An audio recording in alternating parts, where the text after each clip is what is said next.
أينما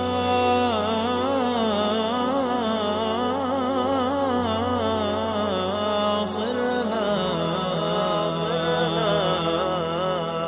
أينما صرنا قلنا لا إله إلا الله. الحمد لله رب العالمين والصلاة والسلام على رسوله النبي الأمين وعلى آله وأصحابه أجمعين أما بعد. গত পর্বে আমরা তাওহীদুল উলুহিয়ার পরিচয় ও তার প্রকার নিয়ে আলোচনা করেছি। এই তিন প্রকারের মধ্যে সর্বাধিক অনালোচিত হল তাওহীদুল হাকিমিয়া। বর্তমানে এই তাওহীদের ব্যাপারে সবচেয়ে বেশি গাফলতি দেখা যাচ্ছে, ফলে উম্মার এক বড় অংশ শিরকের চোরাবালিতে আটকে যাচ্ছে। তাই আমরা তাওহীদুল উলুহিয়ার এই প্রকারটিকে আলাদা পর্বে আলোচনা করার সিদ্ধান্ত নিয়েছি। চলুন প্রথমে তাওহীদুল হাকিমিয়ার পরিচয় জানা যাক। তাওহীদুল হাকিমিয়ার পরিচয় প্রকৃতি। তাওহীদুল হাকিমিয়ার সংজ্ঞা দিতে গিয়ে আহলে ইলমগণ বলেন, ইফরাদুল্লাহি তাআলা ওয়াহদাহু বিল হুকমি ওয়াত তাশরিয়া, ফয়সালাকারী ও বিধান প্রণেতা হিসেবে একমাত্র আল্লাহ তাআলাকে গ্রহণ করা। এখানে একটি বিষয় আমাদের ভালোভাবে বুঝতে হবে যে তাওহীদুল হাকিমিয়ায় মূলত দুটি দিক আছে। একটি দিক হল বিশ্বজগতের শাসন, কর্তৃত্ব ও পরিচালনায় আল্লাহ তাআলা এক ও অদ্বিতীয় বলে বিশ্বাস করা। এই অর্থে তাওহীদুল হাকিমিয়া তাওহীদুর রুবুবিয়ার অন্তর্ভুক্ত। আল্লাহ তাআলা বলেন, আলা লাহুল খালকু ওয়াল আমর তাবারাকাল্লাহু রাব্বুল আলামিন। জেনে রেখো, সৃষ্টি ও কর্তৃত্ব তারই, মহিমাময়, সকল জাহানের রব আল্লাহ। অপর আয়াতে আল্লাহ তাআলা বলেন, ওয়ালা ইউশরিকু ফি হুকমিহি আহাদা, তিনি কাউকেও আপন কর্তৃত্বে শরিক করেন না।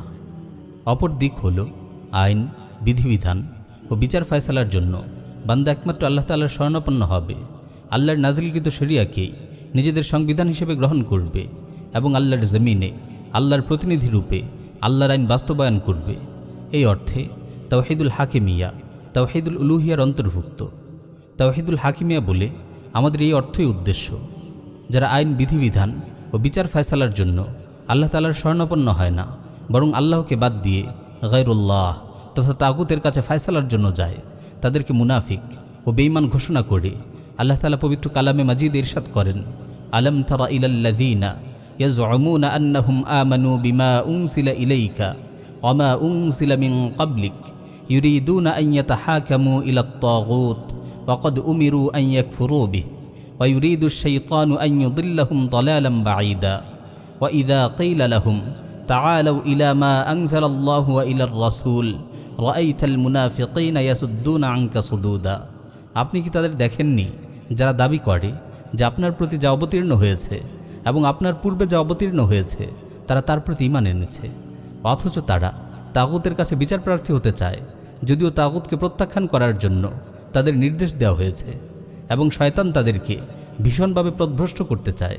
তাদেরকে যখন আল্লাহর নাজিলকৃত শরিয়ার দিকে এবং রাসূলের দিকে ফয়সালার জন্য আহ্বান করা হয়, তখন আপনি দেখবেন মুনাফিকরা আপনার দিক থেকে মুখ একেবারে ফিরিয়ে নিচ্ছে। যারা আল্লাহর নাজিলকৃত শরিয়াকে নিজেদের সংবিধান রূপে গ্রহণ করে না, বরং মানবরচিত অন্য কোনো সংবিধানকে গ্রহণ করে, তাদের প্রতি হুঁশিয়ারি উচ্চারণ করে আল্লাহ তাআলা বলেন, আফা হুকমাল জাহিলিয়্যাতি ইয়াবগুন ওয়া মান আহসানু মিনাল্লাহি হুকমান লিকাওমিন ইউকিনুন। তবে কি তারা জাহিলিয়াতের বিধিবিধান কামনা করে? নিশ্চিত বিশ্বাসী সম্প্রদায়ের জন্য বিধান প্রণয়নে আল্লাহ অপেক্ষা কে শ্রেষ্ঠতর? অপর আয়াতে আল্লাহ তাআলা আরও বলছেন, আফা গায়রাল্লাহি আবতাগি হাকামান ওয়া হুয়াল্লাযী আনজালা ইলাইকুমুল কিতাবা মুফাসসালা। হে নবী, আপনি বলুন, তবে কি আমি আল্লাহ ব্যতীত অন্য কাউকে ফয়সালাকারী মানব, যদিও তিনিই তোমাদের প্রতি সুস্পষ্ট কিতাব অবতীর্ণ করেছেন?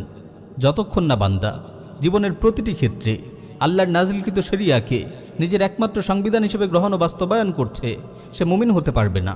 এই ঘোষণা দিয়ে আল্লাহ তাআলা বলেন, ফালা ওয়া রাব্বিকা লা ইউমিনুনা হাত্তা ইউহাক্কিমুকা ফীমা শাজারা বাইনাহুম সুম্মা লা ইয়াজিদু ফি আনফুসিহিম হারাজাম মিম্মা কাযাইতা ওয়া ইউসাল্লিমু তাসলিমা। কিন্তু না, তোমার রবের শপথ, তারা মুমিন হবে না যতক্ষণ পর্যন্ত তারা তাদের বিবাদ বিসম্বাদের বিচার ভার তোমার উপর অর্পণ না করে, অতঃপর তোমার সিদ্ধান্ত সম্বন্ধে তাদের মনে কোনো দ্বিধা না থাকে এবং সর্বান্তকরণে তা মেনে নেয়।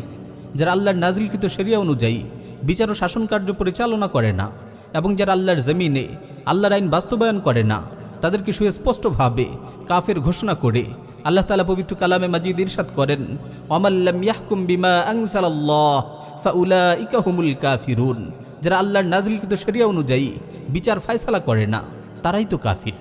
মনে রাখতে হবে, আমাদের এই তাওহীদুল হাকিমিয়া থেকে মূলত দ্বিতীয় অর্থই উদ্দেশ্য, অর্থাৎ তাওহীদুল হাকিমিয়ার যে অর্থ তাওহীদুল উলুহিয়ার অন্তর্ভুক্ত। প্রথম অর্থ, যেটি তাওহীদুর রুবুবিয়ার অন্তর্ভুক্ত, সেটি আসল উদ্দেশ্য নয়। কারণ বিশ্বজগৎ যিনি সৃষ্টি করেছেন, যিনি এর পালনকর্তা ও রিজিক দাতা, তিনি তো শাসন ও কর্তৃত্বের একমাত্র মালিক হবেন। এটি মানুষের ফিতরাত ও স্বভাবে আছে।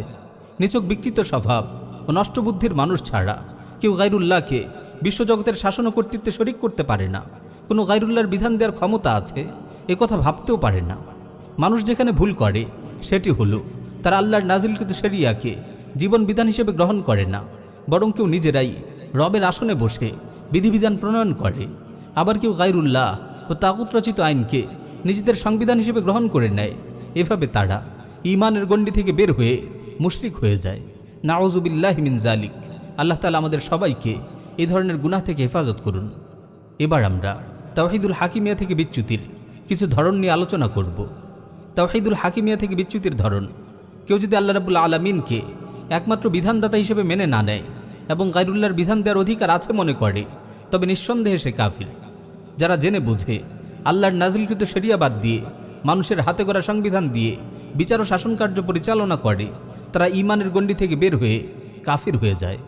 যে ব্যক্তি জেনে বুঝে স্বেচ্ছায় আল্লাহর নাজিলকৃত শরিয়া বাদ দিয়ে মানবরচিত কোনো সংবিধানের কাছে বিচার নিয়ে যায়, সে কুফরিতে লিপ্ত হয়। যারা আল্লাহর হালালকৃত কোনো বস্তুকে হারাম করে এবং আল্লাহর হারামকৃত কোনো বস্তুকে হালাল করে, তারা কুফরিতে লিপ্ত হয়।